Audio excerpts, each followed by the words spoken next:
নমস্কাৰ, মোৰ নাম শ্ৰী নিতুল শইকীয়া। আপোনালোকে চাই আছে বিচিত্ৰ সংবাদ। আজি বিচিত্ৰ সংবাদলৈ আমি আমন্ত্ৰিত কৰি আনিছোঁ পুৰণি মাজৰাতি বিষ্ণুৰাভা চিনিয়ৰ ছেকেণ্ডেৰী বিদ্যালয় শিক্ষক এজন আহিছে আৰু লগতে আহিছে এজন ষ্টাফ। গতিকে তেখেতসকলৰ পৰা আমি বিষ্ণুৰাভাৰ কলেজখনো কেনেকৈ স্থাপিত কৰিলে আৰু বৰ্তমানলৈকে কেনেধৰণে পৰিচালনা কৰি আছে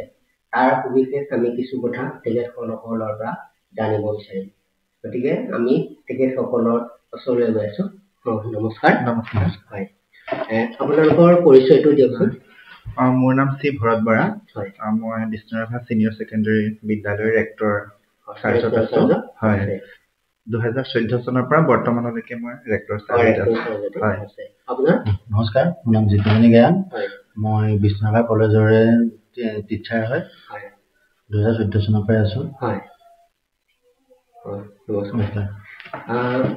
আপোনালোকৰ যে এই বিষ্ণুৰাভাৰ কলেজখনৰ বিশেষ আমি অলপ কথা জানিব বিচাৰো। বিশেষকৈ ধৰক আপোনাৰ কলেজখন আপুনি যেতিয়া স্থাপিত কৰিলে, স্থাপিত কৰাৰ যিখন মাটি, সেই মাটিকণ বা বিষ্ণুৰাভা কলেজৰ নামতে আছে নে নাই কোনোবাই সেই মাটিকণ দান কৰিলে? প্ৰথম অৱস্থাত আমি যিখিনি আমাৰ ভূমি বিদ্যালয়খনৰ কাৰণে প্ৰয়োজন আছে সেই ভূমিখিনি মোৰ সহকৰ্মী জিতুমণি গায়নৰ পিতৃ, এতিয়া তেখেত প্ৰয়াত। তেতিয়া সেই অৱস্থাত তেওঁ ভাল আছিল, সুস্থ আছিলে। তেখেতৰ নাম বুধেশ্বৰ জ্ঞান, তেখেত স্বৰ্গগামী এতিয়া। তেখেতে আমাক বিষ্ণুৰাভা চিনিয়ৰ ছেকেণ্ডেৰী বিদ্যালয় স্থাপন কৰিবৰ কাৰণে সেই মাটিখিনি আমাক দিলে, বিষ্ণুৰাভা চিনিয়ৰ ছেকেণ্ডেৰী স্থাপন কৰাৰ উদ্দেশ্যেৰে। প্ৰথম পৰ্যায়ত সেই তেখেতে তেনেদৰে দি থৈ গ'ল। তাৰপিছত যিহেতু তেখেত স্বৰ্গগামী হ'ল, পিছৰ পৰৱৰ্তী পৰ্যায়ত বিষ্ণুৰাভা নামলৈ নামাকৰণ হ'ল আৰু এতিয়া বিষ্ণুৰাভা নামতেই প্ৰথম দান হিচাপে দিছিলে। তেনেহলে তেখেতলে আপুনি যেতিয়া প্ৰয়াত হ'ল, গতিকে তেখেতক আপুনি কিবা এটা কি বাৰ্তা? বহুত আমাৰ বিদ্যালয়ৰ তৰফৰ পৰা তেখেতৰ আত্মাই চিৰশান্তি পাওক আৰু যি মহান কাম কৰিলে তেখেতে, যে বিদ্যালয়খনৰ কাৰণে যিখিনি ভূমি প্ৰয়োজন আছে সেই ভূমিখিনি চবতকৈ ডাঙৰ কথা ভূমিখিনি। গতিকে তেখেতে যি সেই ভূমি দান দি থৈ গ'ল আৰু সেইটো সদায় চিৰযুগমীয়া হৈ ৰখিব। আৰু আমি আমাৰ যিবিলাক অনুষ্ঠান হয়, প্ৰত্যেকটো অনুষ্ঠানতে তেখেতক আমি স্মৰণ কৰোঁ আৰু তেখেতৰ চৰণত আমি শ্ৰদ্ধাঞ্জলি অৰ্পণ কৰোঁ আৰু সদায় তেখেতক আমাৰ মাজত জীয়াই ৰাখিম, যিহেতু মহাবিদ্যালয়খন স্থাপন কৰাৰ যি মানে প্ৰয়োজনৰ যি ভূমি সেইখিনি যিহেতু তেখেতে দি থৈ গৈছে। এতিয়া মই জিতুমণি জ্ঞানৰ ওচৰলৈ যাম। আপোনালোকৰ যে মাটিকণ যে বিষ্ণুৰ দেউতাই যে হেৰি কৰিলে দান দিবলৈ, যে সেই চিন্তাটো কেনেকে আহিলে? সেই চিন্তাটো মানে আমি দুজনে ভাবিছিলো, মানে তেওঁ আহি পেলাই মোক কৈছিলেহি যে আমি এখন কলেজ খোলো নেকি। আৰু তাৰ ওপৰত মানে কি হয় যে বাইগা মন্দিৰৰ কমিটি সকলোৰে আশা আছিলে যে আমাৰ পুৰণি অঞ্চলত মানে এখন কলেজ লাগে, প্ৰাইভেট কলেজ এখন লাগে। তেতিয়া মানে তেওঁ আহি পেলাই মোক কৈছিলে, মোৰ আলোচনা কৰিছিলে। তেতিয়া দেউতাক কৈছিলো যে মাটিকণ দিব নেকি। তেতিয়া দেউতাক কৈছিলে হ'ব, নিজৰ ল'ৰা এটা থাকে আছে যেতিয়া মাটিকণ কিয় নিদিব। সেইকাৰণে মাটিকণ ললো, লৈ পেলাই দুইটাই ইমান কষ্টত ঘৰটো বনালো। বনোৱাৰ পিছত আৰু আগবাঢ়িলো। আৰু জানিব বিচাৰিম, আপোনালোকৰ যি বিষ্ণুৰাভাৰ চিনিয়ৰ ছেকেণ্ডেৰী এখন স্থাপিত হ'ল, স্থাপিত হোৱা চনটো আৰু কোন মহান ব্যক্তিৰ মানে চিন্তা চৰ্চাত মানে কি কলেজখন স্থাপিত কৰিবলৈ সক্ষম হ'ল? আমাৰ বিষ্ণুৰাভা চিনিয়ৰ ছেকেণ্ডেৰী বিদ্যালয়খন 2014 চনৰ এটা পবিত্ৰ দিন 20 জুন, আমাৰ বিষ্ণুৰাভাদেৱৰ যিটো জন্ম জয়ন্তী, তেখেতে 20 জুনৰ দিনাখনি আমি স্থাপন কৰা এটা প্ৰয়াস আগৰ পৰা চলিছিল আৰু সেইদিনাখনি আমাৰ বিষ্ণুৰাভা চিনিয়ৰ ছেকেণ্ডেৰী বিদ্যালয় স্থাপন কৰা হ'ল। প্ৰথম অৱস্থাত কিন্তু চিনিয়ৰ ছেকেণ্ডেৰী নাছিলে, বিষ্ণুৰাভা কনিষ্ঠ মহাবিদ্যালয়ৰ নামেহে আছিলে। তাৰপিছৰ পৰ্যায়ত চৰকাৰৰ নীতি নিৰ্দেশনা মানিহে বিষ্ণুৰাভা চিনিয়ৰ ছেকেণ্ডেৰী হ'ল। কনিষ্ঠ মহাবিদ্যালয়খন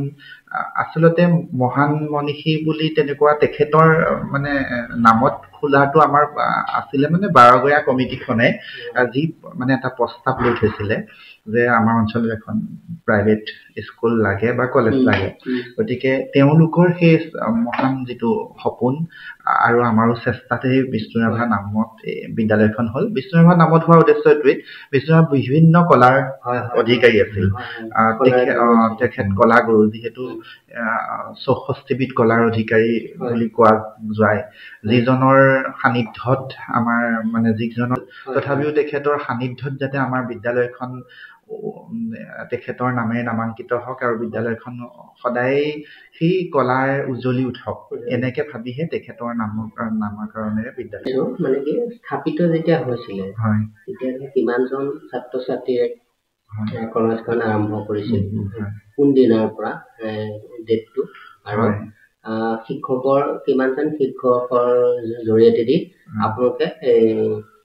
ক্লাছখিনি কৰাবলৈ সক্ষম হৈছিলে প্ৰথম আমাৰ কনিষ্ঠ মহাবিদ্যালয় নামেৰে নামাংকিত হৈছিল তেতিয়া 11 আৰু 12 প্ৰথম 11 ক্লাছটোৱে হ'ব লাগিব আমি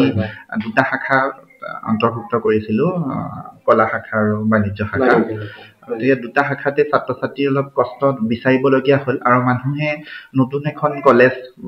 কি পৰ্যায়ত পঢ়াব এনেকুৱা অলপ মানুহৰ মনত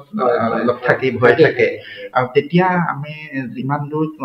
কষ্ট কৰিবলগীয়া আছিল কষ্ট কৰিছিলো যদিও মাত্ৰ 6জন ছাত্ৰ ছাত্ৰীহে আমি পাইছিলো 6জন মাত্ৰ তাৰে কলা শাখাত 4জন আৰু বাণিজ্য শাখাত 2জন আমাৰ একদম 4জন আৰু তাৰ পাছত আমাৰ তাৰপাছত শিক্ষকৰ সংখ্যা 12জন আপোনাৰ 6জন ছাত্ৰ ছাত্ৰী আৰু শিক্ষক 12জন গতিকে 6জনক লৈ আমি স্কুলখন আৰম্ভ কৰিলো আৰু সেই বৰ্ষত আমি আগষ্টৰ 1 তাৰিখৰ পৰা আমি ক্লাছবিলাক কৰিছিলো অকনমান আৰু ষ্টুডেন্ট পাম নেকি বুলি ভাবি অকমান দেৰি হৈছিল সেই বৰ্ষত তেনেদৰে আমি আগবাঢ়িলো 6জন ছাত্ৰ ছাত্ৰী লৈ কিন্তু শিক্ষকৰ সংখ্যা 12জন আমাৰ শিক্ষকসকলে বহুত কষ্ট কৰিছিলে সেইকাৰণে আমাৰ হয় চবদাৰী আছিলে মিন্টে বাইদেউহঁত আছিলে বাৰু সেইখিনি যেতিয়া আপুনি সুধিব আমি বিতংভাৱে কম কিন্তু ছাত্ৰ ছাত্ৰীৰ সংখ্যা 6জন আৰু শিক্ষকৰ সংখ্যা 12জন হয় মানে ছাত্ৰ শিক্ষক হয় এটো কাৰণে কাৰণ সাবজেক্ট লৈ পেলাই শিক্ষকসকল লাগিবই ছাত্ৰ এজনেই হ'ব আৰু সেই দিনটো মানে কি সদায় আপোনালোকৰ মনত থাকিব 6জন আৰু 12জন হয় এই 6জন ছাত্ৰ ছাত্ৰীক কেতিয়াবা আপোনালোকে হেলে নিমন্ত্ৰণ দিয়ে নে হয় আহে 6জন ছাত্ৰ ছাত্ৰী এতিয়া 5জন ছাত্ৰ ছাত্ৰীয়ে মানে কি হয় চৰকাৰীভাৱে তেওঁলোকে চাকৰিয়াল মানে আমাৰ ইয়াৰ পৰা গৈ মেডিকেলৰ 3rd গ্ৰেডত এতিয়া চাকৰি কৰি আছে যিজন কমাৰ্চৰ পৰা উত্তীৰ্ণ হৈছিল প্ৰথম বিভাগ লেটাৰলৈ এতিয়া ধুবুৰীত তেওঁ চাকৰি কৰি আছে মেডিকেলৰ 3rd গ্ৰেড হিচাপে তেখেতে ধুবুৰীত কৰ্মৰত আৰু বাকি 4জন পুলিচ বিষয়া গতিকে সকলোখিনি এতিয়া তেওঁলোকৰ নিজৰ নিজৰ কৰ্মত জড়িত হৈ আছে মোৰ মতেহে তাৰমানে কি সেই 6জন ছাত্ৰ ছাত্ৰী আপোনালোকে ধৰক কিবা যদি বছৰীয়া কিবা যদি পাতে সেই দিনটোত আনি আপোনালোকে ভাল এটা সন্মান তেনেকুৱা অনুষ্ঠান তেওঁলোকৰ দ্বাৰাই কাৰণে এতিয়া কলেজখন আছে তেওঁলোকক সদায় মানে চেলুট দিবই লাগিব আদৰণি সভাত সেই অনুষ্ঠানটো ৰাখিছো প্ৰাক্তন ছাত্ৰ ছাত্ৰী সমাজ বুলি যোৱা 2টা বছৰ হৈ গ'ল আমি ৰখা এইবাৰো ৰাখিছো তেওঁলোক আহে কিন্তু আমি ফোনৰ যোগে তেওঁলোকে চাকৰিৰ পৰা ছুটি লৈ হলেও সেই এটা দিন অলপ সময় আমাক দিয়ে আৰু তেওঁলোকে সদায় স্কুলখনৰ প্ৰতি তেওঁলোকৰ এটা প্ৰাণ আছে মানে নিৰ্দিষ্টকে যে সেই 6জন মানে নিৰ্দিষ্টকে একেলগে খাৰা কৰি পেলাই এটা মানে কি কলেজখনতো এটা এইটো কৰিলে আৰু বেছি পাছ কৰা পাৰ্চেন্টেজ আৰু আপোনালোকৰ ষ্টাৰ ডিষ্টিংচন বা লেটাৰ তেনেধৰণৰ কি পাইছিলে আমাৰ মানে প্ৰথম 6জন ছাত্ৰ ছাত্ৰী উত্তীৰ্ণ হৈছিল 100% ফলাফল আৰু সেই গতিধাৰা বৰ্তমানলৈকে আছে প্ৰথমতে আমি 100% পাইছিলো আৰু মানে বাণিজ্য শাখাৰ পৰা আমি ছাত্ৰজনৰ ষ্টাৰ পাইছিলো হয় আৰু বাকি কলা শাখাৰ প্ৰথম বিভাগ আছিলে আৰু দ্বিতীয় বিভাগত আছিলে 4জনহে ছাত্ৰ ছাত্ৰী প্ৰথম বিভাগ এজন তাৰপিছত বাকি দ্বিতীয় বিভাগ আৰু বাণিজ্য শাখাত প্ৰথম বিভাগ ষ্টাৰ পাইছিলে আৰু এজনে সেকেন্ড ডিভিজন পাইছিলে স্কুলখনৰ প্ৰতি ধৰক এতিয়া আন্তঃগাঁথনিৰ ক্ষেত্ৰত ধৰক টকা পইচাৰ কিছু অৰ্থৰ প্ৰয়োজন হয় এনেকে কোনোবাই ধৰক দান বা সহায় হিচাপে আগবঢ়াইছে নেকি প্ৰথমটো স্কুলখন আমি নিজেই কৰিলো মোৰ মোৰ ভাল বন্ধু বেষ্ট ফ্ৰেণ্ড হয় সেইকাৰণে আমি দুইটাই প্লেন কৰিলো কৰি পেলাই যিহেতু স্কুল এখন স্থাপন কৰা মানসে আমি নিজেই এটা খাল আছিলে কিন্তু যিখিনি মানে স্কুল স্থাপন এতিয়া বিদ্যালয়খন থকা জেগাটো এটা বৃহৎ খাল আছিলে তো খালটো পুতা হ'ল প্ৰথম মাটি পেলাই তাৰপিছত বাঁহেৰে তৰ্জা বেৰ দি পেলাই স্কুলখন আৰম্ভ কৰা হ'ল মানে যেতিয়া স্কুলখন নিৰ্মাণ হৈছে তেতিয়া আমি প্ৰায় 6 মাহৰ আগতেই বেনাৰ এখন লগাই দিছিলো যে ইয়াত এখন বিদ্যালয় হ'ব কাৰণ ওচৰতে এখন স্থানীয় বিদ্যালয় আছে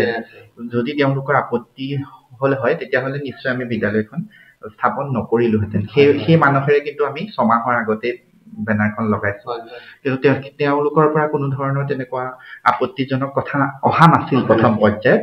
তেওঁলোকেতো দেখি আছিল বাৰু বেনাৰখন তাৰপিছত আমি 12 গাঁও কমিটিখনক মাতিলো আৰু অঞ্চলৰ প্ৰত্যেকখন গাঁৱৰ পৰা আমি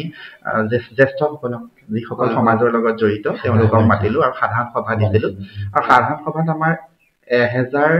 প্ৰায় 1035 জন মান মোৰ অলপ মনত নাই কিন্তু 1000 প্লাস হৈছিলে 1035-36 জন মান ব্যক্তি তাতে গোট খাইছিলে যথেষ্ট তাতে আমাৰ একে স্বনামধন্য ৰাষ্ট্ৰীয় কৃতি শিক্ষক বঁটাপ্ৰাপ্ত আৰু আমাৰ অঞ্চলৰ চিৰনমস্য আমাৰ প্ৰসন্ন গোস্বামী ছাৰে সেই সভাখনতে সভাপতিত্ব কৰিছিল আৰু তেখেত উপদেষ্টা হিচাপে বিদ্যালয়খনৰ আজীৱন উপদেষ্টা হিচাপে আছে তেখেতটো এতিয়া শাৰীৰিকভাৱে অসুস্থ তেখেত উপদেষ্টা হিচাপে আছে আৰু তেখেতলোকেই মানে কৈছিলে যে এইটো আমাৰ সপোন যে এখন কৰণী অঞ্চলত প্ৰাইভেট স্কুল লাগে প্ৰাইভেট কলেজ লাগে গতিকে আমি তোমালোকক সন্মতি প্ৰকাশ কৰিছো আৰু সেই সময়ছোৱাত আমাৰ কৰণী উচ্চতৰ মাধ্যমিক বিদ্যালয়ৰ পৰিচালনা সমিতিৰ সভাপতি স্বৰ্গীয় ভৈৰৱ গোস্বামী ছাৰ তেখেতটো আমাৰ চিৰনমস্য তেখেতে আমাক এনঅচি দিছিলে যে বিদ্যালয়খন স্থাপন কৰাত কোনো আমাৰ পৰৱৰ্তী পৰ্যায়ত তেওঁলোকে বিভিন্ন ধৰণে এনঅচি নাই লোৱা বুলি কয় কিন্তু আমি সাধাৰণতে এনঅচি আছে আমাৰ হাতত এনঅচি আছে আৰু তেখেতে কৈছিলে যে আমাৰ বিদ্যালয়ত 14টা ৰুম এতিয়াও খালী আছে ছাত্ৰ ছাত্ৰীৰ অভাৱ আমি আন্তঃগাঁথনিৰ অভাৱ মানে কৈছিলে আৰু শিক্ষকৰো বিষয় শিক্ষকসকলৰ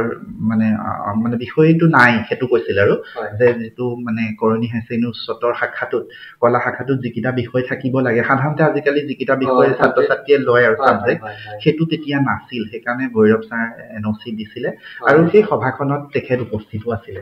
ভৈৰৱ ছাৰ থাকি পেলাই তেখেতে এনঅচি প্ৰদান কৰিছিল আৰু 12 গাঁও সমিতিখন গোটেই সমিতিখনেই জড়িত হৈ আছিল আৰু সেইটোতো আমাৰ মিছা কোৱাৰ কোনো মানে কথাই নহয় কাৰণ আমাৰ প্ৰসন্ন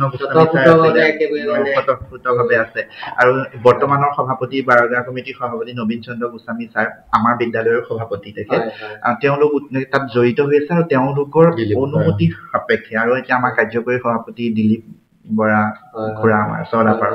আৰু আমাৰ সেনাৰাম বৰা ছাৰ সংস্কৃত টোলৰ প্ৰধান শিক্ষক হৈ পেলাই ৰিটায়াৰ কৰা মৰণিয়ালৰ গতিকে তেওঁলোক স্বতঃস্ফূৰ্তভাৱে জড়িত হৈ পেলাই এই বিদ্যালয়খন স্থাপন কৰিছিল ইয়াত আমাৰ খালি এটাই আমি বিদ্যালয়খনৰ হেৰিটো ঘৰটো বনাইছো তাত বনাই পেলাই আমি অনুমতি লৈছো অনুমতি লৈহে কৰা হৈছে আৰু সেই অনুমতি পাবৰ কাৰণে আমি 6 মাহ প্ৰায় 6-7 মাহৰ আগতে বেনাৰো আৰু 12 গাঁও সমিতি যদি আপত্তি কৰে আমি তেতিয়া আপত্তি কৰিলে আমি তেতিয়া বন্ধ কৰিলোহেঁতেন কিন্তু আপত্তি নাছিল আপত্তি মানে কি তেওঁলোকে হয়তো নকবও পাৰে তেওঁলোকৰ আপত্তি থাকিলেও সেই বুলিহে তেওঁলোকৰ তেতিয়া পৰিচালনা সমিতিৰ সন্মানীয় সভাপতি ভৈৰৱ ছাৰক ওচৰলৈ যোৱা হ'ল কথাখিনি সোধা হ'ল তেওঁ তেতিয়াই চহী কৰিছে আমাৰ প্ৰচিডিঙত চহী কৰি তেওঁ এনঅচি প্ৰদান কৰিছে যে আপোনালোকে খোলাত মোৰ কোনো আপত্তি নাই পৰিচালনা সমিতিৰ সভাপতিজনে তেতিয়া মন্তব্য দিছে আৰু 12 গাঁও কমিটিৰ লগত তেওঁ জড়িত হৈ পেলাই কৈছিল যে একো আপত্তি নাই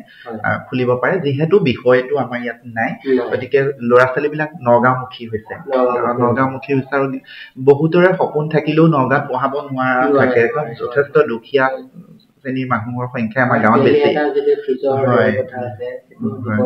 গতিকে সেই বুলি ভাবিয়ে তেওঁলোকে ক'লে যে নগাঁওমুখী হোৱাতকৈ যদি আমি ওচৰতে এখন পাওঁ আৰু 12 গাঁৱৰ এটা সপোন আছে গতিকে সেই বুলি তেওঁলোকে অনুমতি দিয়াৰ পিছতহে আমাৰ বিদ্যালয়খন আৰম্ভ হ'ল বৰ্তমানে এতিয়া হায়াৰ ছেকেণ্ডাৰী 11 আৰু 12 টোৱে আছে নে নাই তাৰপিছত আকৌ শ্ৰেণী আপোনালোকে বঢ়াবলগীয়া হৈছে আমি শ্ৰেণী বঢ়াবলগীয়া হ'ল মানে প্ৰথম আমি হায়াৰ ছেকেণ্ডেৰীটোৱে ভাবিটো কৰি থকা হৈছিল কিন্তু যিটো ৰাষ্ট্ৰীয় শিক্ষা নীতি আহিল ৰাষ্ট্ৰীয় শিক্ষা নীতি NEP মতে আমি কি কৰিবলগীয়া হ'ল নৱম শ্ৰেণীটো দিবলগীয়া হ'ল আমি 2021 বৰ্ষত আমি নৱম শ্ৰেণীটো আৰম্ভ কৰিবলগীয়া হ'ল আৰু তেতিয়াৰ পৰা বিষ্ণুৰাভা কনিষ্ঠ মহাবিদ্যালয় গুচি চিনিয়ৰ ছেকেণ্ডেৰী হৈছে মানে মহাবিদ্যালয়টো সলনি হৈ চিনিয়ৰ ছেকেণ্ডেৰী হৈছে আমি নৱম দশম শ্ৰেণী দিলো তাৰ পিছত পৰ্যায়ক্ৰমে আমি ষষ্ঠও দিবলৈ বাধ্য হলো যেহেতু NEP মতে হ'ল এতিয়া ষষ্ঠৰ পৰা দ্বাদশ শ্ৰেণীলৈকে ক্লাছ 6 to 12 লৈকে হয় মেট্ৰিক পৰীক্ষা হয় তাৰ ফলাফলৰ বিষয়ে অকমান আমাৰ বৰ্তমান মেট্ৰিকৰ 3টা বেটচ ওলাল আমাৰ পৰা 3টা বেটচ ওলাইছে 2025ৰ যিটো ফলাফল 2025 24 আৰু 23 এটো আমি ফলাফল পাইছো আমি 23 বৰ্ষত আমাৰ ছাত্ৰ ছাত্ৰীৰ সংখ্যা আছিল আমাৰ 13 জনৰ ভিতৰতে আমাৰ ফাৰ্ষ্ট ডিভিজন পাইছিলে আমাৰ 9 জন 9 জনৰ ষ্টাৰ পাইছিলে ডিস্টিংশন পাইছিলে আমাৰ 4 জন ষ্টাৰ পাইছিলে 2 জন আৰু বাকি কিজন প্ৰথম বিভাগ আৰু সেকেন্ড ডিভিজনৰ সংখ্যা সেই আমাৰ এটাই আছিল আমাৰ তেনেকে দ্বিতীয় বৰ্ষত আমাৰ সেকেন্ড ডিভিজন নাছিলে মানে খুবেই ভাল হৈছে প্ৰথম বৰ্ষত 100% আৰু তাৰপিছতে ষ্টাৰ ডিস্টিংশন হয় ফাৰ্ষ্ট ডিভিজন হয় এটা হে সেকেন্ড আৰু মানে কি হয় আমাৰ আমাৰ আৰু হেৰি হৈছে সবেই লেটাৰ সেকেন্ড ডিভিজন কৰাটো লেটাৰ আৰু আমি মেথছত সৰ্বাধিক 98 নম্বৰলৈকে পাইছো বিজ্ঞান শাখাত আমি 97 নম্বৰলৈকে পাইছো মানে 90 কোৰ্স কৰিছে আটাইবিলাক বিষয়তে তাৰ পিছৰ বৰ্ষতটো সেকেন্ড ডিভিজন নাই পিছৰ বৰ্ষত আমাৰ 13 জন আছিল 13 জনী ফাৰ্ষ্ট ডিভিজন আৰু ডিস্টিংশনৰ সংখ্যা তেতিয়া বাঢ়ি গৈছিল আমাৰ প্ৰায় 7 জন নে 6 জন ডিস্টিংশন আছিল এইবাৰো আমাৰ মানে 10 জন ছাত্ৰ ছাত্ৰী আছিল 10 জনৰ ভিতৰত আমাৰ 9 জনে প্ৰথম বিভাগ পালে এজনে ষ্টাৰ পালে 8 জনে প্ৰথম বিভাগ পাইছে দুটা বিষয়ত লেটাৰ পাইছে আৰু এজনে এবাৰ সেকেন্ড ডিভিজন পাইছে তেওঁ লেটাৰ পাইছে মানে সেকেন্ড ডিভিজনটো লেটাৰ মাৰ্কস আছে হয় বৰ ভাল ধুনীয়া ৰিজাল্ট হৈছে আপোনালোকে যথেষ্ট কষ্ট কৰা হৈছে শিক্ষকসকলে হয় গতিকে কষ্টটো কৰিছে কাৰণে কি অঞ্চলটোৰ কাৰণেটো ভাল সেইটো অঞ্চলৰ শিক্ষাৰ এইটো হাৰটো বৃদ্ধি হৈছে হয় গতিকে আমি এটা গৌৰৱ কৰিবলগীয়া বিষয় যিহেতু হয় তাকে এইটো ভগৱানৰ ওচৰত সদায় আমি চিৰনমস্য আমাক সমিতিৰ ওচৰত বিদ্যালয় শিক্ষক আৰু যিসকল অভিভাৱক যিসকল অভিভাৱকে ছাত্ৰ ছাত্ৰীক আমাৰ বিদ্যালয়ে পঠিয়াইছে সেই সকলোকে আমি তেওঁলোকৰ ওচৰত চিৰকৃতজ্ঞ তেওঁলোকে বিশ্বাসত পঠিয়াইছে আৰু এটা ফলাফল পাইছে মানে কি হয় কিছুমান প্ৰচাৰ হৈ থাকে প্ৰাইভেট স্কুল এখন থাকিলে নিশ্চয় হ'ব প্ৰচাৰ হৈ থাকে এটো আৰু আমি ইমান গুৰুত্ব নিদো তথাপিও আমাৰ পলিচিটো এনেকুৱা হৈছে যিসকল ছাত্ৰ ছাত্ৰীয়ে ক্লাছত বুজি পোৱা নাই সেইসকল ছাত্ৰ ছাত্ৰী আমি ঘৰত গৈও 1 ঘণ্টা 2 ঘণ্টা 3 ঘণ্টালৈকে পাঠদান কৰো প্ৰতিজন সাবজেক্ট টিচাৰে আৰু যাৰ ফলত ধৰক আমাৰ প্ৰত্যেকটো সাবজেক্টতে 100% দিবলৈ ছাত্ৰ ছাত্ৰীয়ে কষ্ট কৰা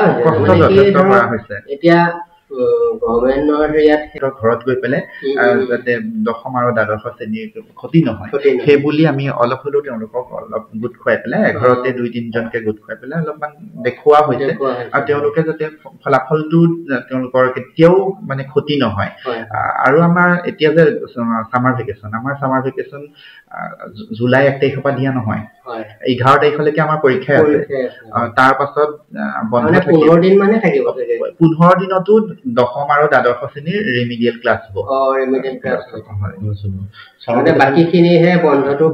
থাকিব আমি যেতিয়া প্ৰথম স্কুল খুলিছিলো কলেজ খুলিছিলো তেতিয়া আমি সামাৰ ভেকেশনটো আমি হেই কৰিছো কোচিং কৰিছিলো তেতিয়া আমি 9-10 ৰ কোচিং কৰিছিলো আমাৰ টিচাৰসকলে বহুত হেল্প কৰিছিলে তেতিয়া যদিও আমাৰ 9-10 নাছিলে আমি কোচিং আছে বুলি সেইটো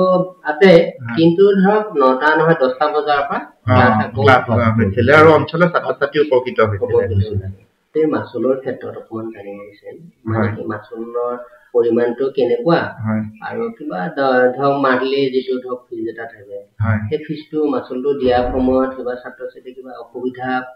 পায় নেকি বা পৰিছে নেকি তেনেকুৱা সন্মুখীন হৈছে একো মানে অসুবিধা নাপায় ছাত্ৰ ছাত্ৰী আমি ক'বলৈ বেয়া লাগে আমাৰ প্ৰাইভেট অন্য স্কুলত যিটো প্ৰাইভেট স্কুল বুলি ক'লে যিটো মাচুল হয় সেইটো আমাৰ স্কুলত নহয় মানে আমাৰ মাত্ৰ 1500 বা 2500 টকা একে উচ্চতম 2500 আৰু একে নিম্নতমটো 1500 বা 2500 ভিতৰতেইহে আমাৰ নামভৰ্তি হয় আৰু মাহেকীয়া মাচুল 400ৰ পৰা 500 একে উচ্চতৰ শাখাটোত 500 হয় একে আৰু 400টো একে তলৰ শ্ৰেণীত থাকে আৰু এই 400 আৰু 500তে টিউচন সোমাই থাকে তেওঁলোকৰ যেন এক্সট্ৰা টিউচন লাগে সাধাৰণতে আজিকালি এটা ট্ৰেন্ড হৈ গ'ল নহয় মেথছৰ সায়েন্সৰ আৰু ইংলিছৰ টিউচন লাগে সেয়া আমাৰ ক্লাছ টিচাৰ সকলেই টিউচন কৰে কিন্তু তেওঁলোকৰ 500ৰ ভিতৰতেই সকলোখিনি সোমাই থাকে মানে 400 টকা 500 টকা মান্থলি দিটো হয় কাৰণ চাওক যে মোবাইলৰ ৰিচাৰ্জ কৰিবলৈ যাওঁতে 300 টকা 400 টকা লাগে হয় লোৱাটো ভৱিষ্যতৰ কাৰণে 500 টকা এটা খৰচ কৰিবই লাগিব আৰু দেওবাৰে ক্লাছ হয় যেতিয়া গোটেই মাহটোৱেই হোৱা নিচিনা হয় আৰু প্ৰতিটো শ্ৰেণীত ষষ্ঠৰ পৰা দ্বাদশলৈকে বিনামূলীয়া এডমিশ্যনৰ ফিজ লোৱা নহয় একোৱেই লোৱা নহয় আৰু তেওঁলোকৰ পৰা এটা কথা আমি লিখিত লওঁ অভিভাৱকৰ পৰা যে ছাত্ৰজন বা ছাত্ৰীগৰাকীয়ে ৰিজাল্ট ভাল দিব লাগিব আৰু এইবাৰো আমাৰ তেনেকুৱা ছাত্ৰ এজন ওলাইছে ডিষ্টিংশ্যন পাই পেলাই আমাৰ উত্তীৰ্ণ হৈছে হায়াৰ ছেকেণ্ডেৰীত ডিষ্টিংশ্যন লৈ পেলাই উত্তীৰ্ণ হৈছিলে আমাৰ মানে তেখেতক চেলেঞ্জ হিচাপে লৈছিলো মই আৰু তেওঁ যথেষ্ট ফলাফল ভাল কৰিছে আমাৰ অঞ্চলৰ গৌৰৱ কঢ়িয়াই আনিছে গতিকে তেওঁ এতিয়া নগাঁও কলেজতে নিশ্চয় নামভৰ্তি পাব যিহেতু প্ৰায় 90% 89 something তেখেতে পাৰ্চেণ্টেজ লৈছে ইংৰাজীত মেজৰ ল'ব গভৰ্ণমেণ্টখন থকা অৱস্থাত যেতিয়া আপোনালোকে প্ৰাইভেট কলেজ এখন যেতিয়া কৰিছে তাত তেতিয়া ৰিজাল্ট যদি বেয়া হ'লহেঁতেন এটা সমালোচনাৰ বিষয় হ'লহেঁতেন যে ৰিজাল্টো ভাল নহয় এনেই নামত আৰু আৰু দেখা দেখি মই ভাবোঁ কি জানেনে হয় মানে মই এটাহে ভাবোঁ যে আমাৰ বিদ্যালয়খন হোৱাৰ কাৰণে আমাৰ ময়ে প্ৰাক্তন ছাত্ৰ কৰৈণী উচ্চতৰ মাধ্যমিক বিদ্যালয়খনো ভাল হৈছে মানে কি হৈছে কম্পিটিশ্যন এটা হৈছে তেওঁলোকেও ভাবিব লাগে যে তেওঁলোকৰ লগত আমি কম্পিটিশ্যনটো শিক্ষাৰ ক্ষেত্ৰত কৰোঁ তেতিয়াহ'লে দুইখন স্কুলৰ ফলাফল ভাল হ'ব এইবাৰতো তেওঁলোকৰ পৰাও মই জনাত ডিষ্টিংশ্যন পাইছে দুজনে ডিষ্টিংশ্যন পাইছে নেকি তেওঁলোকৰ পাইছে আমাৰো বাৰু ডিষ্টিংশ্যনৰ সংখ্যা আমাৰ বৃদ্ধি 5জন আৰু ষ্টাৰ 10জন আৰু ফাৰ্ষ্ট ডিভিজন সকলোখিনি ফাৰ্ষ্ট ডিভিজন ছেকেণ্ড ডিভিজন মাত্ৰ এজন আমাৰ 22জন আছিলে 22জনৰ গোটেই 22জনেই লেটাৰ পাইছে আৰু সবতকৈ ডাঙৰ কথা মই এখিনিতে ক'ব লাগিব আমাৰ জিঅ'গ্ৰাফিত যোৱা বছৰো 12জন ছাত্ৰ ছাত্ৰী আছিলে 12জনেই 90 ওপৰত পাইছে লেটাৰ আৰু এইবাৰ 18জন আছিলে জিঅ'গ্ৰাফিত 18জনেই লেটাৰ পাইছে আৰু হাইয়েষ্ট 98 পাইছে গতিকে মানে জিঅ'গ্ৰাফিক 10% মানে পঢ়াই আমাৰ মঞ্জুবনী বৰা বাইদেউ আৰু মোৰে অতি মৰমৰ ভাইটি হীৰকজ্যোতি বৰা গতিকে দুইজন আমাৰ বাইদেউ আৰু হীৰক দুইজনে মিলি যথেষ্ট কষ্ট কৰে আৰু তাৰ ফলাফল পাইছো হয় আৰু সেই স্থানীয় স্কুলখনো আমাৰ নিজৰে স্কুল মই তাতে পঢ়ি আহিছো তেওঁলোকৰ উন্নতি সদায় কামনা কৰোঁ তেওঁলোকৰ আশীৰ্বাদ লৈয়ে আমি আগবাঢ়ি আজি ইমানখিনিটো পৰ্যায় পাইছো গতিকে দুইখন স্কুলৰ কম্পিটিশ্যন হৈছে মই ভাবোঁ তেনেকে তেওঁলোকে কেনেকে ভাবি লয় নাজানো কিন্তু মই ভাবি লওঁ যে দুইখন স্কুল থকাৰ কাৰণে সুবিধা হৈছে কম্পিটিশ্যন হৈছে ছাত্ৰ ছাত্ৰী কোনো এটা কম্পিটিশ্যন যে আমি হয় ভাল কৰিব লাগে ছাত্ৰসকলো সেইটো মনত ভাৱ লৈছে আৰু এনৰলমেণ্ট তেওঁলোকৰো অকণ বাঢ়িছে কাৰণ এনৰলমেণ্ট নাবাঢ়িলহেঁতেন যদিহে আমাৰ বিদ্যালয়খন নাথাকিলহেঁতেন মই কিয় কৈছো কাৰণ আজিকালি চব নগাঁওমুখী হ'ল তেতিয়াহ'লে কিন্তু হাই ছেকেণ্ডেৰীত সৰু তলত ছাত্ৰ ছাত্ৰী নামি আহিলেহেঁতেন হয়তো কিন্তু এতিয়া আমাৰখন হোৱাৰ কাৰণে দুইখনত কম্পিটিশ্যন হৈছে কিছুমান অভিভাৱকে কৰৈণীত ৰাখিছে কিছুমানে আমাৰ বিষ্ণুভাৰত দিছে যাৰ ফলত দুইখনৰ ৰিজাল্টৰ ক্ষেত্ৰত কিন্তু এটা ভাল হয় জন্মলগ্নতো আমাৰ প্ৰতিষ্ঠা কালত 12জন শিক্ষক আছিলে 12জন শিক্ষকৰ ভিতৰত দুগৰাকী শিক্ষয়িত্ৰী বিবাহ সূত্ৰে যাবলগীয়া হৈছে আৰু দুজনে কৰ্মসূত্ৰে যাবলগীয়া হৈছে বাকী আমাৰ সন্মানীয় অধ্যক্ষ প্ৰিয় প্ৰকাশ কৰ্মাচাৰ তেখেতৰ সুনেতৃত্বত বিদ্যালয় এতিয়াও চলি আছে তেখেতে অধ্যক্ষ আমাৰ তৰ্ক বিভাগৰ বিষয় শিক্ষয়িত্ৰী স্বপ্নালী শইকীয়া যিগৰাকী শিক্ষয়িত্ৰীৰ নেতৃত্বত আমি প্ৰথমবাৰে 98% নম্বৰ পাই অসমৰ ভিতৰত তৃতীয় সৰ্বশ্ৰেষ্ঠ বিষয়ৰ নম্বৰ পাবলৈ সক্ষম হৈছিল 98 নম্বৰ পাইছিল তাৰপিছত আমাৰ লুকুমণি জিঅ'গ্ৰাফি বিষয়ত তেখেতৰ নেতৃত্বত আৰু হিৰজ্যোতি বৰাৰ নেতৃত্বত 100% জিঅ'গ্ৰাফি লেটাৰ পায় আৰু মঞ্জুমণি বৰা জন্মলগ্নৰ শিক্ষক আৰু মোৰ প্ৰিয় বন্ধু তথা দুইজনৰ যিটো প্ৰচেষ্টাত বিদ্যালয়খন হৈছে জিতুমণি গাঁও এই কাৰ্যালয়ৰ মূল আৰম্ভণিৰ পৰা বৰ্তমানলৈকে আৰম্ভণিতে 6জন ছাত্ৰ ছাত্ৰীক লৈ গঠন কৰা এই বিদ্যালয়খনৰ ফলাফল তেতিয়াৰ পৰা এতিয়ালৈকে কিন্তু 100% হৈ আছে মাজৰ পৰা এই 25 বৰ্ষলৈকে 100% সফলতা আৰু বিশেষকৈ তৃতীয় বিভাগৰ উত্তীৰ্ণ ছাত্ৰ ছাত্ৰীৰ একেবাৰে নগণ্য আমাৰ পাৰো চেষ্টা চলাইছো আৰু উন্নতি হওক আমাৰ যিটো চেষ্টাত আপোনালোকে কষ্ট কৰি কলেজখন আগুৱাই গৈ আছে গতিকে মই এই চেনেলৰ যোগেদি আপোনালোকক শুভেচ্ছা জনাইছোঁ যাতে আপোনালোকৰ সেই কলেজখন আৰু আগুৱাই যাওক আৰু এই অঞ্চলৰে পুৰণি অঞ্চলৰে যিমানখিনি ছাত্ৰ ছাত্ৰী আছে তাৰ বাদেও এই নগাঁও ডিষ্ট্ৰিক্টৰ মানে নগাঁও ডিষ্ট্ৰিক্টৰ ছাত্ৰ ছাত্ৰীয়ে যাতে আহি বিষ্ণুৰাভা ছিনিয়ৰ ছেকেণ্ডেৰীত পঢ়িবলৈ আগ্ৰহী হয় বিষ্ণুৰাভা নহ'লে যেন আমি বেলেগ কলেজত পঢ়িবলৈ সক্ষম নোহোৱা তেনেকুৱা এটা যদি পৰিৱেশ আহে তাৰ মই আশা কৰিছোঁ গতিকে আমাৰ বিষ্ণুৰাভাৰ উজ্জ্বল মানে আমাৰ নগাঁও বজালী ভাষা বুজি নাপায় নাটকো কিছুমান আছে যিহেতু অসমীয়া মাধ্যমতে শংকৰদেৱৰ যি মাধৱদেৱৰ যি অনুপম সৃষ্টি সেই কলাৰ যিও জানক সেই গোটেইখিনি লৈ আমি আগবাঢ়ি আছে ছোৱালীখিনি শিক্ষাৰ দিশতো আছেই যথেষ্ট আগবঢ়া আৰু খেল ধেমালিটো আগবঢ়াই গীত মাতো কৰিব জানে নৃত্যও কৰিব জানে গোটেইখিনিয়ে দেখা পাইছোঁ আৰু এটা কম যেন অকণমান লাগি আছে মোৰ অনুভৱ হৈছে আগতে যদি ছাত্ৰ ছাত্ৰীসকলক কোনোবা এখন সভাত তেওঁলোকে কিবা এটা কথা ক'ব পৰা দুষাৰ ক'ব পৰা সেইখন শিক্ষা দিয়ক নিশ্চয় শিক্ষা দিয়ক তেতিয়াহ'লে আপোনালোকৰ শৈক্ষিক দিশৰ লগতে বাকী সাংস্কৃতিক দিশৰ গোটেইখিনি আপোনালোকৰ 100% গতিকে এখন জানিব বিচাৰিছোঁ বিদ্যালয়খনৰ আন্তঃগাঁথনিৰ ক্ষেত্ৰত বিধায়কৰ লগত কিবা যোগাযোগ কৰা হৈছে নেকি কলেজখন আৰম্ভণিৰ পৰা বৰ্তমানলৈকে কেনেধৰণৰ আন্তঃগাঁথনিৰ দ্বাৰাই মানে আপোনালোকে কামখিনি চলাই আছে আৰু বিধায়কলৈ কিবা বাৰ্তা পঠিয়াব নেকি বা চৰকাৰী কৰ্মৰ ক্ষেত্ৰত কিবা টিউচন কৰি পেলাই পইচা পোৱা বা অন্যান্য ঘৰৰ বিভিন্ন ধৰণৰ মানে ঘৰৰ সহায় সহযোগিতাত আৰু আমাৰ যিখন কমিটি আছে কমিটিৰ সহায় সহযোগিতাত বিদ্যালয়খন এনেদৰে আগবঢ়াই নি থকা হৈছে কিন্তু মানে বৰ্তমান আমি যিহেতু তৰ্জাবেৰেহে যিহেতু বিদ্যালয়খন স্থাপন কৰা হৈছে গতিকে খুব মানে বতাহ আহিলে বা অন্য কিবা প্ৰাকৃতিক দুৰ্যোগৰ ক্ষয়ক্ষতি হয় আমি যোৱা 2 বছৰ আগত আমাৰ নগাঁও বটদ্ৰৱা সমষ্টিৰ সন্মানীয় বিধায়ক ছাৰ প্ৰকৰ্মা ছাৰক মাতি আনিছিলোঁ নৱাগত আদৰণি সভাত তেওঁ নৱাগত আদৰণি সভাত থাকি বিদ্যালয়খন দেখি গৈছে বিচাৰিছোঁ আমাৰ সন্মানীয় বিধায়ক মহোদয় তেখেতে বিদ্যালয়খনলৈ যিহেতু আহিছে বিদ্যালয়ৰ ফলাফলসমূহো তেখেতে গম পাইছে আৰু পাথৰী যিটো অংকীয়া ভাওনা কৰিবলৈ লৈছোঁ তাতো আমাক তেখেতে পাইছে গতিকে তেখেতৰ বিধায়ক বুজি পাই যদি আমাক অলপ সকাহ দিয়ে আন্তঃগাঁথনি উন্নয়নৰ ক্ষেত্ৰত মানে আমাৰ যদি বিল্ডিংটো অলপ বনাই দিয়ে ক্লাছ কৰাৰ সুবিধা কৰি দিয়ে তেতিয়াহ'লে আমি বহুত তেখেতৰ ওচৰত চিৰণি হৈ ৰম যিহেতু কমিটিয়ে যথেষ্ট কৰিছে আমি নিজেও প্ৰচেষ্টা চলোৱা হৈছে গতিকে তেখেতলৈ অনুৰোধ তেখেতে আমাক যিখিনি মানে আছিল পেলাই কৈছিলে মাটিৰ সংক্ৰান্তীয় ডকুমেণ্টখিনি এতিয়া যিহেতু আমাৰ ৰেডি হৈ গৈছে গতিকে তেখেত আহক তেখেতৰ ওচৰলৈ আমিও প্ৰয়োজন সাপেক্ষে যাম তেখেতে আমাক আন্তঃগাঁথনিৰ ক্ষেত্ৰত সহায় কৰক আৰু তেখেতে যি পৰামৰ্শ দিয়ে সেইমতে আগবাঢ়িব তেখেতৰ পৰামৰ্শ মতে পৰৱৰ্তী পৰ্যায়ত আমি আগবাঢ়ি যাম ক্ষেত্ৰত আমাক সহায় সহযোগিতা আগুৱাই গৈ থাকে এই অঞ্চলটোৰ লগতে নগাঁও ডিষ্ট্ৰিক্টৰ যাতে কলেজখনৰ এটা সুনাম হওক সকলোৱে যাতে বিষ্ণুৰাভাত পঢ়িবলৈ আগ্ৰহী প্ৰকাশ কৰে তাৰ আশা আৰু কামনা কৰিছোঁ আৰু আজি বিচিত্ৰ সংবাদৰ যি সংবাদ সেই সংবাদৰ আজি আমি সামৰণি মাৰিছোঁ নমস্কাৰ এইখিনিতে মই সদৌ অসমবাসী তথা ভাৰতবাসীলৈ আমি এটা অনুৰোধ ৰাখিছোঁ। আমাৰ কৰৈনী অঞ্চলৰে গৌৰৱ, আমাৰ কৰৈনী চলাপৰীয়া সাহিত্য সভাৰ সন্মানীয় সভাপতি নিতুল শইকীয়া ডাঙৰীয়াদেৱে যি পদক্ষেপ লৈছে, আৰু কৰৈনী অঞ্চলত প্ৰথমটো পদক্ষেপ এইটো তেখেতে যি লৈছে। অঞ্চলৰ কৰৈনী অঞ্চলখন বৃহত্তৰ এটা অঞ্চল, যিটো অঞ্চল